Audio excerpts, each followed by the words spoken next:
Hello students, तो चलिए अपनी इस एनसीईआरटी सीरीज़ को आगे बढ़ाते हैं और हमारा जो अगला चैप्टर है वो chapter number 11, the human eyes and the colourful world. That means इस चैप्टर के अंदर हम देखेंगे कि प्रकाश से आगे, जैसे कि हमने देखा था लास्ट वीडियो में, हमने लाइट को अध्ययन किया था, प्रकाश का अध्ययन किया था। उसके बाद की जो ये हमारी अगली सीरीज़ है, इस सीरीज़ में हम ह्यूमन आइज़ को पूरा डिटेल में देखेंगे और जो कलरफुल वर्ल्ड है, यानी कि जो हमारी आइज़ है, हमारी आंखें हैं, इससे जो कह सकते हैं जो रंग बिरंगी दुनिया दिखाई देती है, उसके बारे में हम इसका अध्ययन करेंगे। कलरफुल है तो क्यों है, ठीक है ना। तो चलिए इस सीरीज़ को हम आगे बढ़ाते हैं। सबसे पहले firstly we discuss about human eyes. तो human eyes is a organs which are sensation for the light and we can say its recognise of light and it give the views of the persons. यानी कि ये जो हमारी eyes होती है, एक प्रकार से एक ऐसा सेंसेशन ऑर्गन होता है, यानी कि जिसके अंदर जो लाइट होती है, लाइट का जो ग्रहण करता है और ग्रहण करने के बाद में हमें चीज़ों को दिखाने का क्या करता है, काम करता है, ठीक है ना। तो आइज़ हमारी जो आँखें होती है, ये एक बड़ा ही ब्यूटीफुल सा, हम कह सकते हैं एक अच्छा ईश्वर की हमें देन है, ठीक है ना। और इसकी अध्ययन करेंगे, इसकी जो इंटरनल स्ट्रक्चर है उसको हम देख लेंगे, ठीक है ना। तो चलते हैं eyes, human eyes. Firstly we have study, और ये सब कुछ चीज़ें, ठीक है। तो यदि हम बात कर लेते हैं, ह्यूमन आइज़ की बात करते हैं, तो ह्यूमन आइज़ की स्ट्रक्चर की बात करेंगे। उसमें हम देखेंगे किस प्रकार से ऑर्गन्स होते हैं। तो उससे पहले हम लेंस की बात कर लेंगे, क्योंकि हमने पिछली वीडियो में लेंस को ख़त्म किया था, लेंस को कंप्लीट किया था। और लेंस हमने देखा था, लेंस एक ट्रांसपेरेंट मीडियम होता है, एक ट्रांसपेरेंट कांच का बना एक ऑब्जेक्ट होता है, ठीक है ना। और उसमें जैसे ही कोई भी रेज ऑफ लाइट क्या होती है, आपतित होती है, आपतित होने के बाद में वो अपवर्तित हो जाती है, और कहीं ना कहीं उसके अंदर कोई एक थोड़ा बहुत क्या जाता है, डाइवर्जन आ जाता है, ठीक है ना। यानी कि स्पीड उसकी कहीं ना कहीं कम हो जाती है, और उसी की वजह से क्या होता है, आपका रिफ्रैक्शन होता है, ठीक है ना, अपवर्तन होता है। तो हमने यानी कि पिछली वीडियो में देखा था लेंस के बारे में कि लेंस क्या है। तो वैसे ही जो हमारी ह्यूमन आइज़ होती है उसमें भी एक लेंस होता है, ठीक है ना। तो कॉन्वेक्स लेंस हम कह सकते हैं, बाई कॉन्वेक्स लेंस होता है। और बाई कॉन्वेक्स लेंस की जो प्रॉपर्टी है, उसमें जैसे ऑब्जेक्ट किस प्रकार से बनेगा, वो सब चीज़ें हम इसमें अध्ययन करेंगे। जैसे कि हम कह सकते हैं कि रियल बनेगा, या फिर वर्चुअल बनेगा, इरेक्ट बनेगा, या फिर आपका उल्टा बनेगा, हम कह सकते हैं इन्वर्ट बनेगा। इसके बाद में फिर कुछ ह्यूमन की जो डिजीज़ होती है उसके बारे में देखेंगे। यानी कि हम कह सकते हैं कुछ बीमारियां जैसे होती है, आइज़ में हो जाती है, किसकी कमी से क्या क्या होता है, वो भी इसमें अध्ययन करेंगे। और फाइनली हम dispersion of light, we can say refraction of light के कुछ एग्जांपल्स देखेंगे जो हमारे डेली रूटीन में आते हैं, ठीक है ना। तो सबसे पहले human, when we are talking about the eyes, eyes is a sensation organ which recognize of light and view the object. Okay, now structure of eyes, human eyes, ठीक है ना। this is the structure of human eyes. firstly तो शुरू करते हैं, इसके बाद में हम देखेंगे कि ह्यूमन आइज़ की स्ट्रक्चर क्या होती है, इसमें देख लेंगे। तो फर्स्टली जैसे कि हम कह सकते हैं, सबसे पहले जो आइज़ की बात करेंगे तो इसमें सबसे पहले एक मसल्स का बना हुआ एक ट्रांसपेरेंट ऑर्गन होता है जिसे हम कॉर्निया कहते हैं, ठीक है ना। सबसे ऊपर की ओर ये जो उभरा हुआ सा पोर्शन होता है, इसे हम क्या कहते हैं, कॉर्निया कहती है। ये एक ट्रांसपेरेंट मीडियम होता है, और इसी के अंदर से सबसे पहले जो लाइट आती है वो कॉर्निया में आती है, ठीक है ना। तो फ्रंट की तरफ आँखों में एक उभरा हुआ सा ऑर्गन होता है, उसे हम कॉर्निया कहती है, जो कि एक ट्रांसपेरेंट होता है, और सबसे पहले लाइट उसी के अंदर से एंटर करती है हमारी आइज़ में, ठीक है ना। तो कॉर्निया, इसके बाद कॉर्निया के बाद में आगे हम बात कर लेते हैं। कॉर्निया के आगे एक शटर सा होता है आइज़ में, जिसे हम आइरिस कहते हैं। आइरिस और कॉर्निया के बीच में एक फ्लूइड भरा रहता है, ठीक है ना, एक फ्लूइड भरा रहता है, और इस फ्लूइड के बाद में ही हम आइरिस की बात कर लेते हैं। तो आइरिस एक ऑर्गन होता है, basically it's we can say it's control the amount of light, ठीक है ना। यानी कि एक जो मैंने अभी बताया, जो आइरिस एक ऑर्गन होता है, इसका काम क्या होता है, आँख में जितनी जो लाइट होती है, प्रकाश होता है, प्रकाश को नियंत्रित करने का कार्य करता है, यानी कि जब ज़्यादा लाइट आती है तो ये थोड़ा सा क्या हो जाता है, सिकुड़ जाता है, और जब जैसी लाइट कम होती है तो ये एक्सपेंड हो जाता है, फैल जाता है, और इससे क्या होता है, ये जो अमाउंट ऑफ लाइट होती है उसको क्या करता है, कंट्रोल करने का कार्य करता है आइरिस। ठीक है ना, ये एक ऑर्गन है जस्ट लाइक अ शटर इन ए कैमरा। जैसे कि कैमरे के अंदर शटर होता है, वो लाइट को बंद और अलाउ करता है। ठीक है ना, तो उसी प्रकार से ये भी एक प्रकार का क्या है, शटर ही होता है, जो कि लाइट की मात्रा को कम और ज़्यादा आने देता है। ठीक है ना, यानी कि जब हम अंधेरे में होते हैं तो ये क्या करता है, लाइट ज़्यादा आने के लिए अलाउ करता है, और जैसे हम किसी ज़्यादा ब्राइटनेस में चले जाते हैं आँखों के ऊपर, तो ये क्या करता है, अपनी आइरिस को थोड़ा सा बंद कर लेता है। ठीक है ना, और इसी के खुलने और बंद होने से यहाँ पे एक होल बनता है।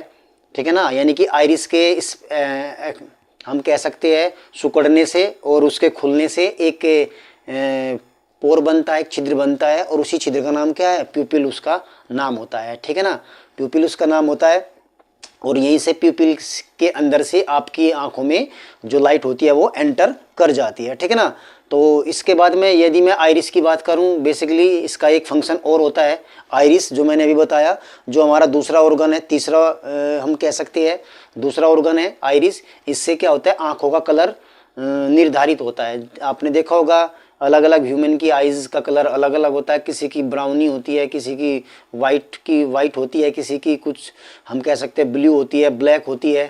ठीक है ना, तो ये अलग अलग कलरफुल क्या होती है, जो आइज़ होती है वो किसकी वजह से होती है, आइरिस की वजह से होती है। ठीक है ना, तो दो फंक्शन आइरिस के हमने देखे। पहला फंक्शन क्या है, प्रकाश की मात्रा को नियंत्रित करता है, और दूसरा फंक्शन क्या है, हमारी आंखों के कलर का निर्धारण करने का कार्य भी किसका होता है, आइरिस का होता है। ठीक है ना, तो आइरिस के बाद अगला जो ऑर्गन हमारा आता है वो हमारा लेंस आता है। ठीक है ना, जैसे अभी मैंने डिस्कस किया, जो हमारा लेंस होता है बेसिकली ह्यूमन आइज का जो लेंस होता है, आपको दिख भी रहा होगा, ये बीच में से क्या है, मोटा है, और किनारों से पतला होता है।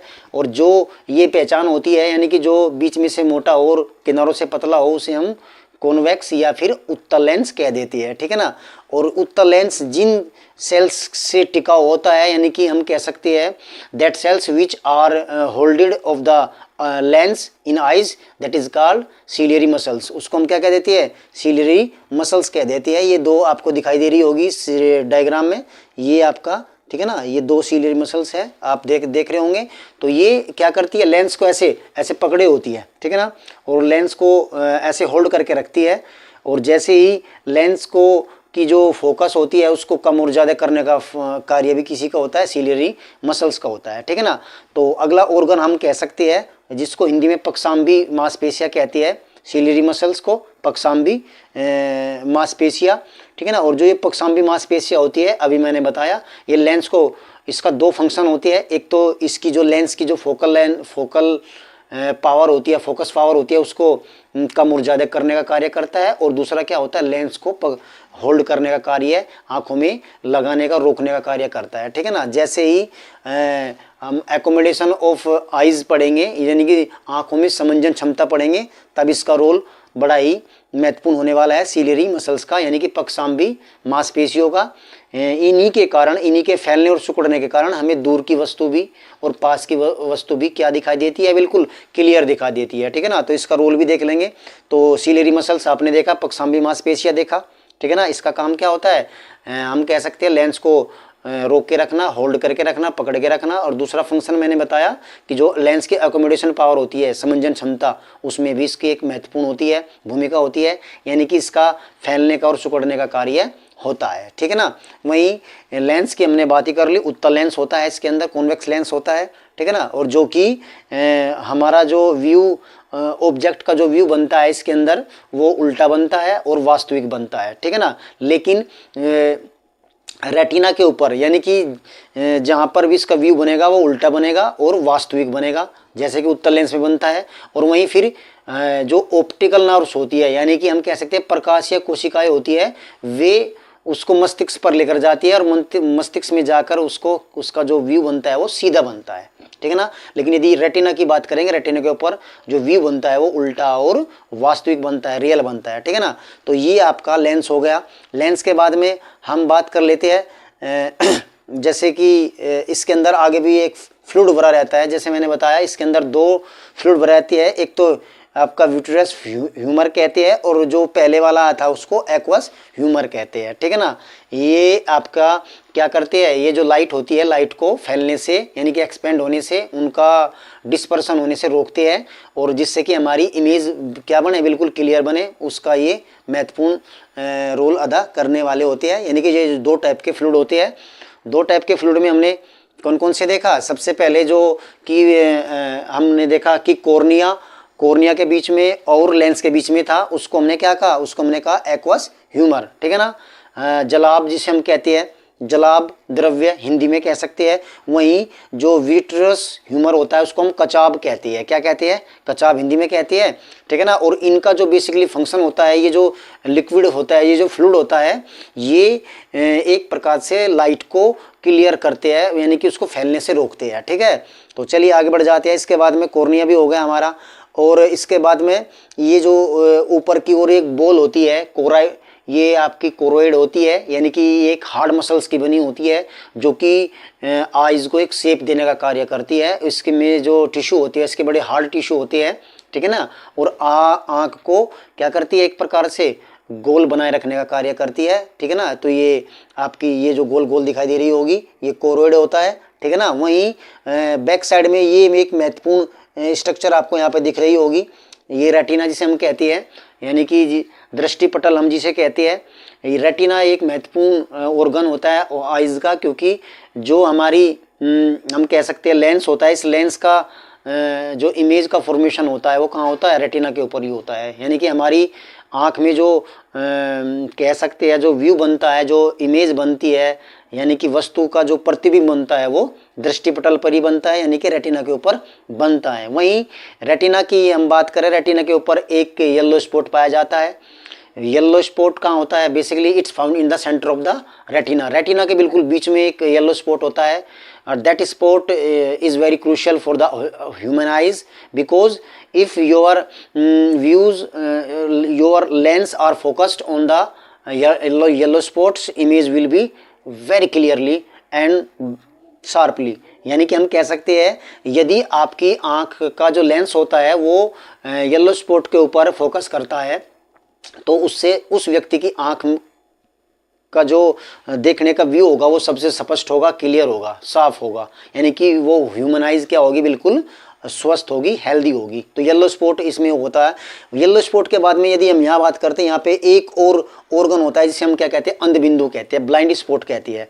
और यदि किसी कारणवश से ब्लाइंड स्पॉट पर आपका जो लेंस होता है वो इमेज को का फोकस करता है तो हमें चीज़ें दिखाई नहीं देती, इसलिए उस पॉइंट को हम क्या कहते हैं, ब्लाइंड स्पॉट कहते हैं, ठीक है ना। और ब्लाइंड स्पॉट मैंने बताया ऑप्टिकल नर्व के आगे होता है, ठीक है। इसके बाद आगे बढ़ जाती है। यदि हम रेटिना की बात कर रहे थे, retina is a very crucial role play in the human eyes because it have two types of cells which are we can say it's a cone shape and it's a rod shape. There are two types of cells in retina. Cone shapes cells recognize colorful, and when we are talking about the rod shape cells, rod shapes give responsible for the to detect a light। हम कह सकते हैं जो retina होता है, retina की जो कोशिकाएं होती है वे दो प्रकार की होती है। रेटिना जो बना होता है दो प्रकार की कोशिकाओं से बना होता है। एक तो होती है जो कोन शेप होती है, हम कह सकते हैं शंकुआकार होती है। जो शंकुआकार कोशिका होती है उनका जो फंक्शन होता है वो कलर जो होते हैं हमारे उनको रिकग्नाइजेशन करना, उनको अलग अलग करना, जैसे कि कलर को पहचानना हम कह सकते हैं। वहीं इसी के अंदर एक छड़ शेप होती है, छड़ शेप कोशिका होती है। उसका कार्य क्या होता है, उसका कार्य होता है जो प्रकाश होता है उस प्रकाश को ग्रहण करना, उसको हम कह सकते हैं रिकग्नाइज करना, ठीक है ना। और बताया गया जो मुर्गा होता है उसके अंदर रोड शेप सेल्स ज़्यादा होती है, और इसीलिए वो क्या करता है कि सुबह होने से पहले ही उसको चीज़ें क्या यानी कि लाइट दिखने लगती है, क्योंकि उसकी जो रोड शेप होती सेल्स होती है, छड़ के आकार की जो कोशिका होती है वे बड़ी ही मजबूत होती है और ज़्यादा होती है, इसीलिए उसको लाइट ज़्यादा क्या करती है, दिखाई देती है, ठीक है ना। इसलिए वो सुबह को बोलने लगता है, ठीक है ना। ऐसा कुछ बताया गया है, ठीक है ना। तो रेटिना हमने देखा, रेटिना में उसके फंक्शन हमने देखे, रेटिना का फंक्शन देखा। तो रेटिना में 2 टाइप की कोशिका हमने देखी। इसके बाद में रेटिना से जो कुछ न्यूरॉन्स निकलती है, कुछ सेल्स निकलती है, न्यूरॉन्स निकलती है, और न्यूरॉन्स निकल कर वे हमारे ब्रेन तक जाती है, और उन न्यूरॉन्स को हम ऑप्टिकल न्यूरॉन्स या ऑप्टिकल नर्व्स कहते हैं, हम कह सकते हैं। यानी कि जो हमारा दृष्टिपटल है, रेटिना है, रेटिना से कुछ कोशिकाएं, कुछ तंत्रिकाएं निकलकर मस्तिष्क में जाती है, उनको हम कहते हैं, क्या कहते हैं उनको कहते हैं हम प्रकाशिक तंत्रिकाएं, ठीक है ना, ऑप्टिकल न्यूरॉन्स जिन्हें हम कहते हैं, ठीक है ना। वे हमारे व्यू जो बना हुआ है, हमारे जो कलर रिकॉग्नाइज हुए, हमारा जो प्रकाश ग्रहण किया है, उसको हमारे मस्तिष्क तक ले जाने का कार्य करती है ऑप्टिकल नर्व्स, यानी कि हम कह सकते हैं प्रकाशिक तंत्रिकाएं, ठीक है ना। तो this is the human structure, ये एक सिंपल सी एक ह्यूमन स्ट्रक्चर है, 10th के बेस पे काफ़ी है, इतना ही, ठीक है ना। और अक्सर जो इसमें फिजिक्स में जो आता है क्वेश्चन बड़ा आता है, ह्यूमन आइज की काफ़ी बार आया है, ठीक है ना, बड़ा महत्वपूर्ण ये एक आपका है। और इसमें सबसे अच्छा तरीका क्या है याद करने का, इसका डायग्राम बनाओ, आपको डायग्राम बनाना पड़ेगा, और डायग्राम बनाकर फिर इनके लेबलिंग करो, ठीक है ना। कि सबसे पहले इस प्रकार से आप स्टार्टिंग में यदि करना होगा तो जैसे बनाओ, कॉर्निया नंबर 1 लिखो कॉर्निया के ऊपर, कॉर्निया के बाद में फिर हमें पता है कॉर्निया के आगे जैसे हम बढ़ते हैं तो क्या आता है, एक्वस ह्यूमर आता है, यानी कि जलीय द्रव्य आता है, ठीक है ना। जलीय द्रव्य के बाद में फिर जब हम जैसे आगे बढ़ते हैं, इसके बाद में हमारा आइरिस आता है, आइरिस को हिंदी में भी आइरिस ही बोलते हैं। इसके बाद में आइरिस जो एक होल बनाता है, उस होल को हम क्या कहते हैं, प्यूपिल कहते हैं, जिसमें से लाइट एंट्री करती है। तो इसको आप नंबर 1, नंबर 2, नंबर 3 और नंबर 4, 4 नंबर हो गए। इस तरह आगे बढ़ते रहो। इसके बाद में लेंस पे आ जाओ, नंबर 5 कॉन्वेक्स लेंस होता है। इसके बाद लेंस को जो पकड़े होती है उसको हम क्या कहते हैं, पक्षाम्बी मांसपेशियाँ या फिर सिलियरी मसल्स कहते हैं, ठीक है ना। वहीं इसके बाद में फिर आगे बढ़ो, जैसे हम आगे बढ़ते हैं इसके बाद में क्या आ जाता है, विटोरियस ह्यूमर आ जाता है, यानी कि कचाप द्रव्य आ जाता है। इसके बाद हम फिर आगे जब जैसे बढ़ते हैं तो रेटिना आता है, रेटिना के बारे में भी आप लेबलिंग करो। इसके बाद येलो स्पॉट आप दिखा सकते हो, ब्लाइंड स्पॉट दिखा सकते हो, ऑप्टिकल नर्व्स आपको दिखानी होगी, ठीक है ना। और इसी प्रकार से आपके ह्यूमन जो आइज़ होती है उसकी स्ट्रक्चर पूरी की पूरी याद हो जाएगी। और जो 2-3 फंक्शन मैंने छोटे छोटे बताए आपको, केवल वे याद रखने होंगे, वे लिखने होंगे। इससे आपका जो 4 नंबर का क्वेश्चन है, यानी कि जो हम कह सकते हैं लॉन्ग क्वेश्चन है, वो आपका पूरा हो जाएगा थ्योरी का, ठीक है ना। तो यह this is the structure of human eyes, ये हमने ह्यूमन आइज को देखा। इससे ज़्यादा तो शायद कुछ और आपका नहीं होगा, वैसे देख लिया मैंने, सब कुछ डिस्कस कर लिया। तो आगे बढ़ते हैं, चलिए आगे देख लेते हैं इसके बाद में क्या होता है।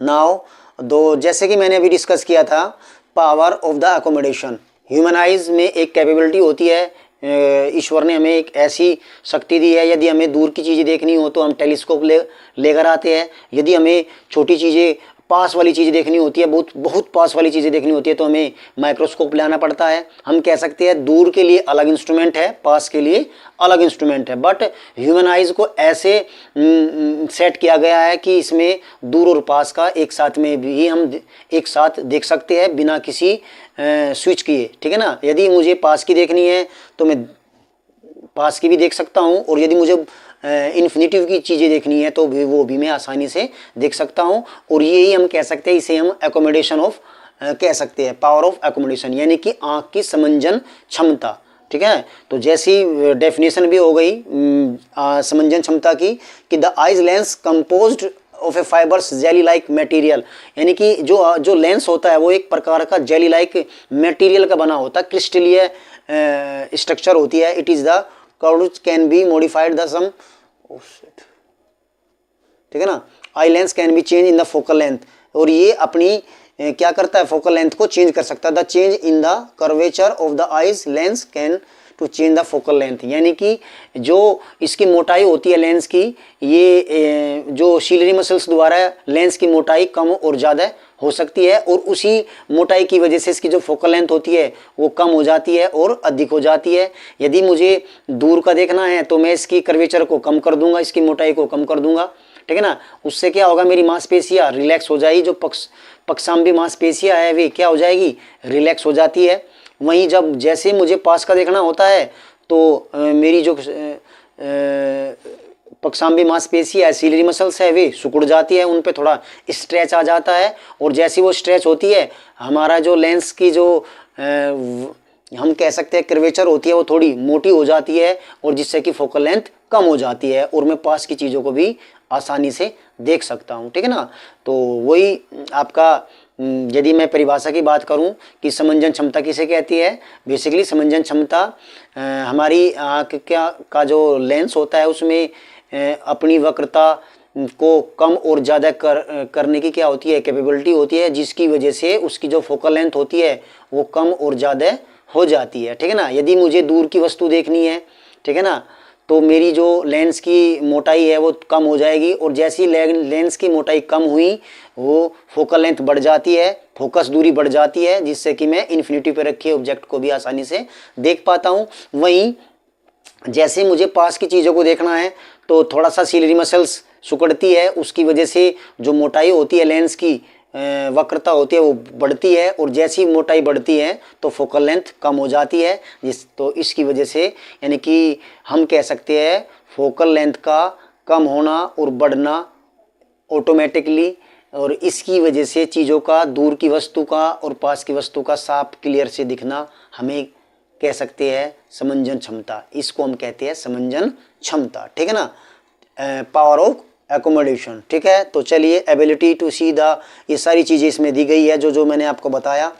The ability of the human eye lens to adjust its focal length, it is called the accommodation, ठीक है ना। This is the definition of the accommodation, ठीक है ना, कि the ability to control the focal length of the lens is called accommodation, ठीक है।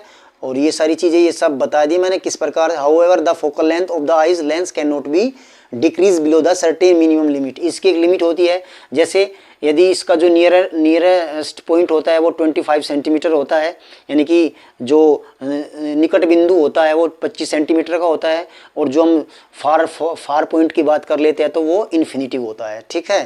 तो चलिए इसके बाद में आगे देख लेते हैं। चलो, तो ये आपका हो जाता है defect of the vision and the correction, ठीक है ना। तो ह्यूमन आइज के अंदर जो डिफेक्ट आता है और जो करेक्शन आता है उसको देख लेते हैं। तो इसमें हम कह सकते हैं इसमें मायोपिया और हाइपरमेट्रोपिया, ये दो टाइप के, वैसे तीसरा भी होता है, तीनों हम देख लेंगे। सबसे पहले मायोपिया की बात कर लेंगे, जिसको हम क्या कहते हैं, हिंदी में कहते हैं निकट दृष्टि दोष कहते हैं, निकट दृष्टि दोष मायोपिया, ठीक है ना। बेसिकली मायोपिया में क्या होता है, when we are see clearly object in the near end and we can't be see the object of farthest unclearly, so that types of disease is known as myopia। यानी कि जब हम पास के निकट की वस्तुओं को साफ देख सकते हैं और दूर की वस्तुओं में साफ नजर नहीं आती, तो इस प्रकार के दोष को हम निकट दृष्टि दोष कहते हैं, ठीक है ना। निकट दृष्टि दोष इसलिए कहते हैं, आपको थोड़ा सा उल्टा लगेगा, क्योंकि इसमें जो फोकल होता है, यानी कि जो फोकस होती है वो अनंत से पहले ही हो जाती है, ठीक है ना। चलिए वो देख लेंगे। तो ये इसमें दिखाई भी दिया है। तो इसमें क्या होता है, ये आपका एक सबसे पहले far point of the myopia eyes. तो इसमें चीज़ें आपको वो यहाँ पे फोकस ना होकर कहाँ फोकस हो रहा है, लेंस के पास में फोकस हो रहा है, ठीक है ना। फोकस कहाँ पे होना था, यहाँ पे रेटिना के ऊपर होना था, तभी तो इमेज क्लियर बननी थी। तो इसलिए इस रोग को हम क्या कहते हैं, मायोपिया, निकट दृष्टि दोष कह देते हैं, ठीक है ना। और बेसिकली इसके दो रीज़न होती है, there are two reason of the myopia. Firstly पहला रीज़न क्या है, ये जो आई बॉल होता है, इस आई बॉल का साइज़ बढ़ जाए। यदि ये आई बॉल होता है, ये आई बॉल का साइज़ बढ़ जाए तो इसकी वजह से ये रोग हो सकता है, या फिर इसकी जो कह सकते हैं लेंस की जो मोटाई है वो कम और ज़्यादा हो जाए, उसकी वजह से भी ये रोग हो सकता है। तो दो इसके रीज़न होती है, ठीक है ना। जब हम करेक्शन की बात कर लेते हैं कि इसको मैं करेक्ट कैसे करना है, तो इसमें हम कॉनकेव लेंस लगाते हैं, ठीक है ना। तो हमें इसमें एक डाइवर्जिंग लेंस लगा देती है। डाइवर्जिंग लेंस हमारा कौन सा होता है, हमारा अवतल लेंस को कहते हैं हम डाइवर्जिंग लेंस या फिर कॉनकेव लेंस। चलिए इसके बाद में दूसरा हाइपरमेट्रोपिया, ये आपका हाइपरमेट्रोपिया है, ठीक है ना। इसको हम दूरदृष्टि दोष बोलते हैं, ठीक है ना। तो बेसिकली इसमें क्या होता है, human can not be seen a clearly picture of the forest but can be see, ये उल्टा हो गया, यानी कि hypermetropia when the humans can not see the object of nearest, ठीक है ना, but we can say a clearly object of forest, ठीक है ना, यानी कि जब हम पास की चीज़ों को तो क्लियर कह सकते हैं, नहीं देख पाते, और दूर की वस्तु को हम साफ देख पाते हैं, तो इसको हम दूरदृष्टि दोष कहते हैं, ठीक है ना। दूर की वस्तु को आप बिल्कुल स्पष्ट नज़र आ रही है, बट जो पास में रखी हुई ऑब्जेक्ट है वो आपको स्पष्ट नज़र नहीं आ रहा है, तो डेफिनेटली आपको क्या है, हाइपरमेट्रोपिया, दूरदृष्टि दोष है। तो दो दोष हमने देख लिए।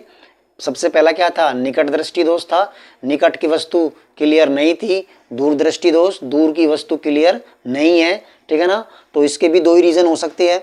क्या क्या रीज़न हो सकते हैं, बेसिकली आई बॉल का साइज बढ़ना, ये जो आई बॉल है, ठीक है ना, इसका घटना हो जाता है इसका, तो ठीक है ना, समझो जैसे ये है, ये आपकी आई बॉल है और ये क्या होगी, इसका साइज़ घट गया, तो ये क्या होगा, साइज़ घटने की वजह से ये लेंस ने तो फोकस इसको यहीं पे किया, ठीक है ना, तो जब साइज़ घट जाता तो ये यहाँ जाएगा, इसी वजह से आने तो यहाँ से थी, तो पहला तो फंक्शन क्या रहेगा, वही है साइज़ आई बॉल के, यानी कि जो नेत्र गोलक होता है उसके साइज़ में कमी होना या वृद्धि होना, ठीक है ना। उसमें मायोपिया में क्या हो रहा था, वृद्धि हो रही थी, और हाइपरमेट्रोपिया में क्या हो रहा है, कमी हो रही है। वहीं दूसरा रीज़न क्या हो सकता है, इसकी मोटाई में, लेंस की मोटाई में, यानी कि लेंस की वक्रता में कमी या वृद्धि, या तो ये मोटा हो जाएगा या फिर ये पतला हो जाएगा, उसकी वजह से यही रोग हो जाता है, ठीक है ना।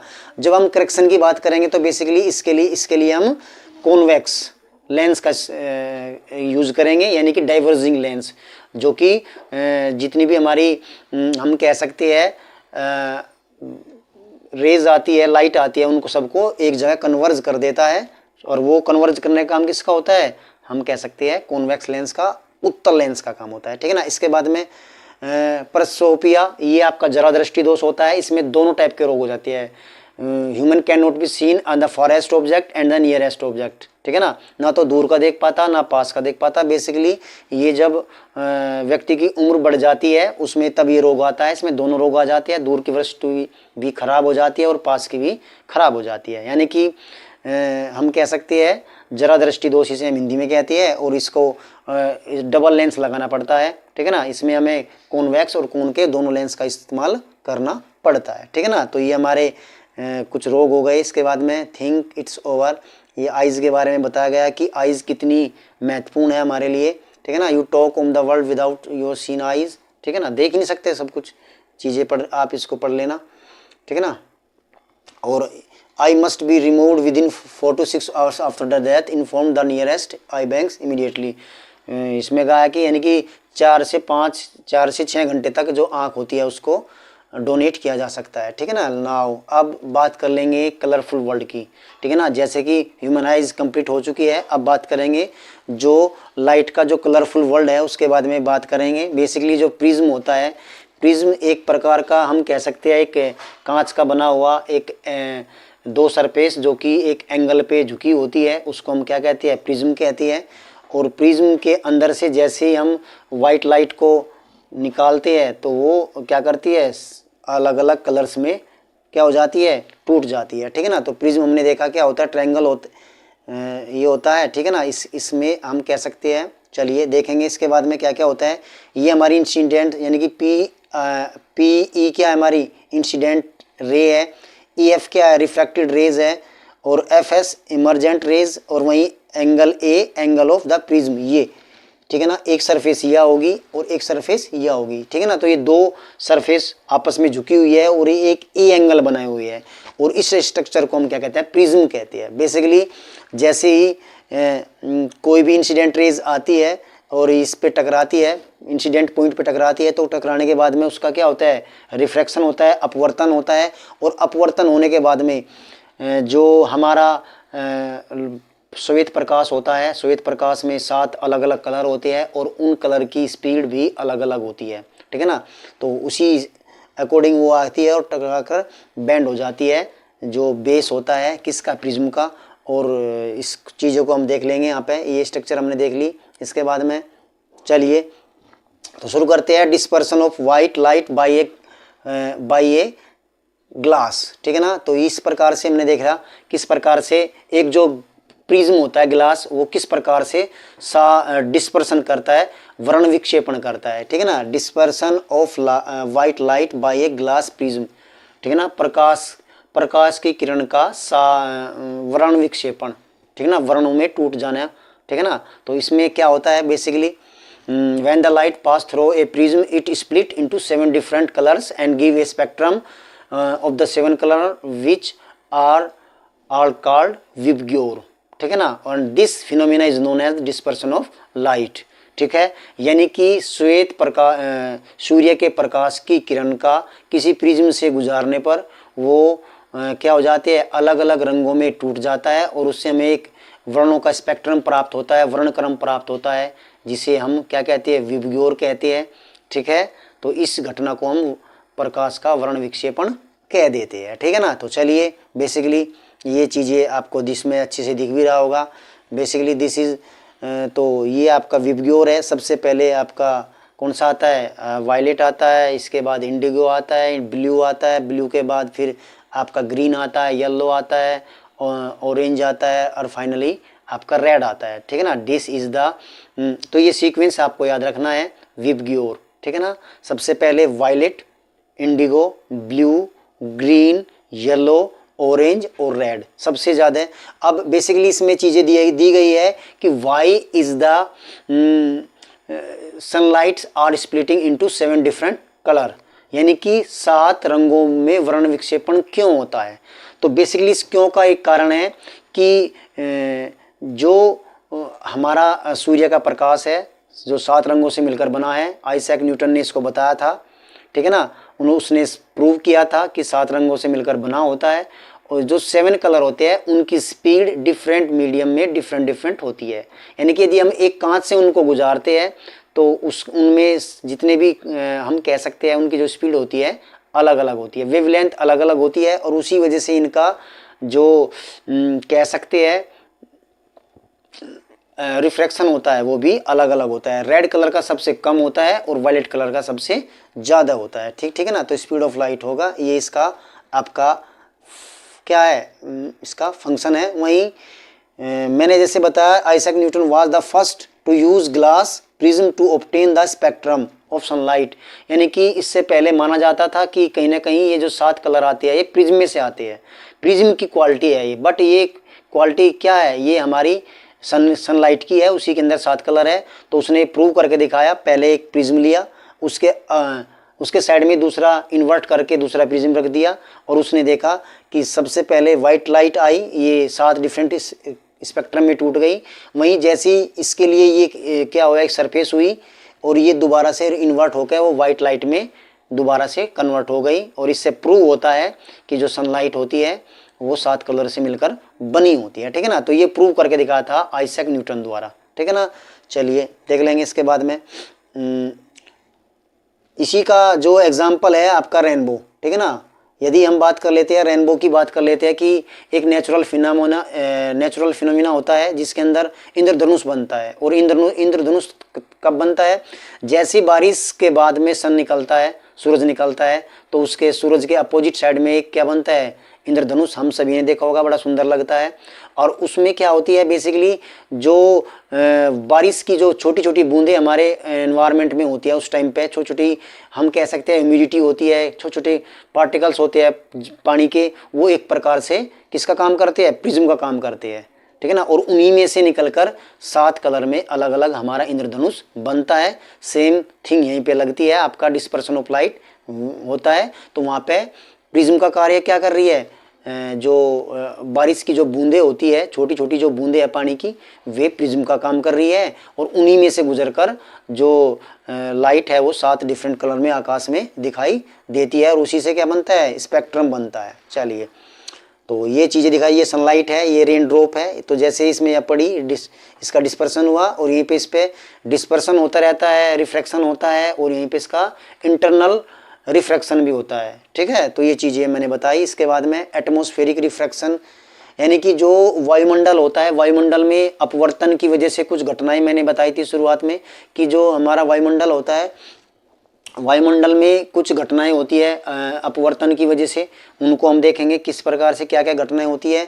तो एटमॉस्फेरिक रिफ्रैक्शन बेसिकली जैसे हम कह सकते हैं कि इसमें सबसे पहले ट्विंकल ऑफ स्टार यानी कि जो हमारे स्टार होते हैं उनका चमकना, ठीक है ना। तो वे किस प्रकार से ट्विंकल करते हैं, ठीक है ना, चमचमाते हैं, उसी का कारण ये क्या है आपका एटमॉस्फेरिक रिफ्रैक्शन। हम कह सकते हैं जो हमारा एटमॉस्फेयर होता है उसमें डिफरेंट अलग अलग क्या होती है मीडियम्स होती है, अलग अलग लेयर्स होती है, ठीक है ना। और हर लेयर का जो मीडियम होता है वो डिफरेंट होता है। और जैसे ही एक डिफरेंट मीडियम से दूसरे डिफरेंट मीडियम में कोई भी प्रकाश की रेज जाती है तो उसमें क्या होता है रिफ्रैक्शन होता है। ये हमने पिछले चैप्टर में बिल्कुल क्लियरली पढ़ लिया था। When the lights move one medium to the another mediums it's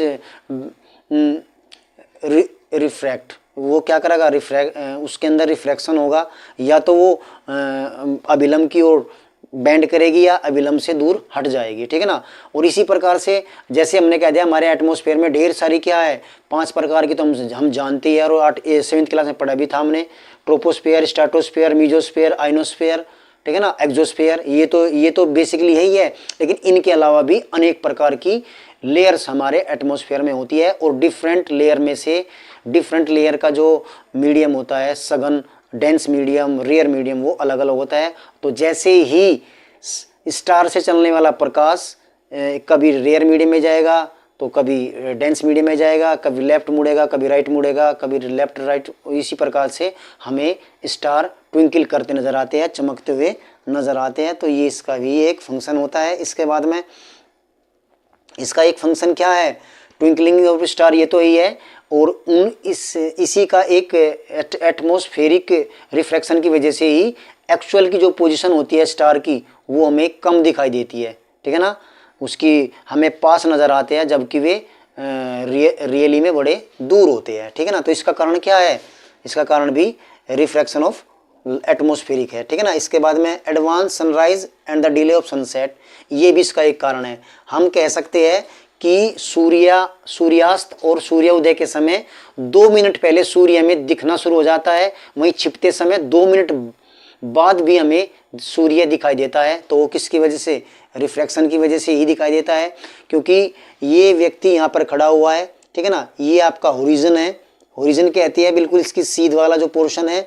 और ये क्या है हमारा, ये सन है, लेकिन ये सन अभी राइज नहीं हुआ है, बट ये हमें यहाँ पे दिखाई देता है, ठीक है ना। यानी कि हम कह सकते हैं सूर्यास्त 2 मिनट बाद तक दिखाई देता है और जो सूर्य उदय होता है उदय होने से पहले 2 मिनट पहले ही हमें सूर्य दिखने लग जाता है। इसका कारण क्या है, एटमॉस्फेरिक रिफ्रैक्शन होता है। और जैसे मैंने बताया हमारी जो अर्थ के पास का जो मीडियम है वो डेंस मीडियम हो जाता है, सघन हो जाता है। वहीं जैसे जैसे हम ऊपर जाते हैं मीडियम रेयर हो जाता है, विरल हो जाता है। तो जैसे ही सन की जो लाइट होती है वो रेयर मीडियम से डेंस मीडियम में आती है और इस प्रकार से अपना वे बदलती रहती है। तो व्यक्ति की आंखों पर उसका जो झुकाव होता है वो बढ़ जाता है और हमें वो होरिजन से क्षैतिज से ऊपर नज़र आता है, क्या, सूर्य, ठीक है ना। तो ये ही कारण है।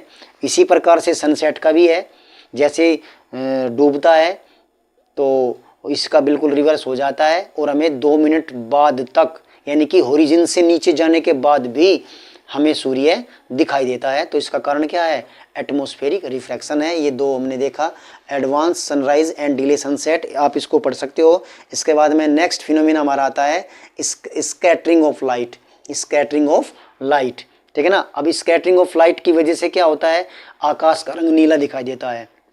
वर्ण विक्षेपण कहते हैं इसको, वर्ण विक्षेपण नहीं, इसको हम कहेंगे प्रकाश का प्रकीर्णन। क्या कहेंगे इसको, प्रकाश का प्रकीर्णन। वर्ण विक्षेपण तो हम पीछे पढ़ के आ चुके हैं, ठीक है ना। तो स्कैटरिंग ऑफ लाइट किस प्रकार से जो स्कैटरिंग ऑफ लाइट होती है वो देखेंगे। तो बेसिकली किसी भी पार्टिकल्स के ऊपर लाइट का पड़कर चारों दिशाओं में परावर्तित हो जाना क्या कहता है, डिस्पर्सन ऑफ लाइट, या फिर हम कह सकते हैं स्कैटरिंग ऑफ लाइट कहती है, ठीक है ना। प्रकाश का कणों के ऊपर पड़कर चारों दिशाओं में फैलना या फिर हम कह सकते हैं उसका परावर्तित होकर फैलना क्या कहलाता है आपका इसको कह सकते हैं हम प्रकाश का प्रकीर्णन कह देते हैं, ठीक है ना। तो जैसे ही हम जानते हैं कि जो हमारा एटमॉस्फेयर होता है उसमें कोलाइड पार्टिकल्स होते हैं, छोटे भी होते हैं बड़े भी होते हैं, ठीक है ना।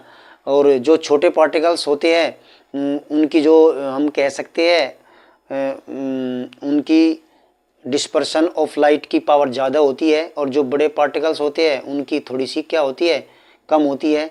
और इसी प्रकार से जो ब्लू कलर होता है, ब्लू कलर का डिस्पर्शन उसका स्कैटरिंग सबसे ज़्यादा होता है जब हम प्रकीर्णन की बात करते हैं, ठीक है ना।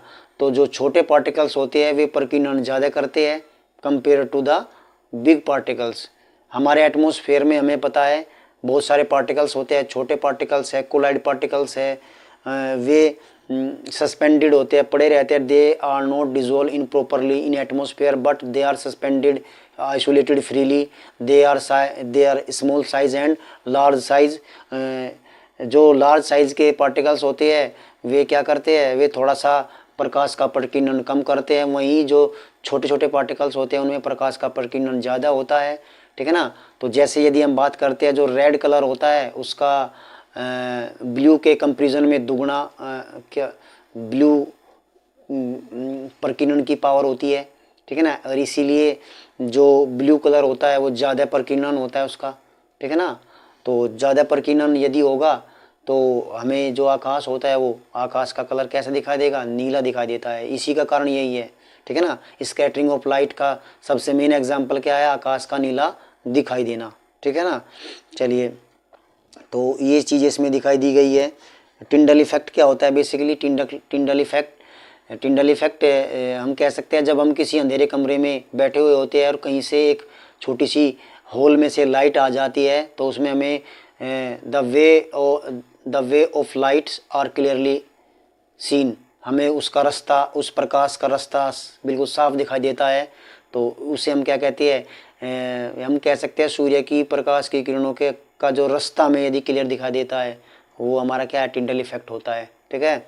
चलिए, जैसे कि आपने देखा होगा किसी जंगल में से, घनघोर जंगल के अंदर से जैसे कोई सूर्य का प्रकाश आता है तो उसका अलग से हमें प्रकाश की जो रास्ता है वो दिखाई देने लग जाता है, ठीक है ना। तो चलिए, इसके बाद में why is the colour of the clear sky blue. अभी ये बात वही आ गई कि आकाश का नीला रंग क्यों है।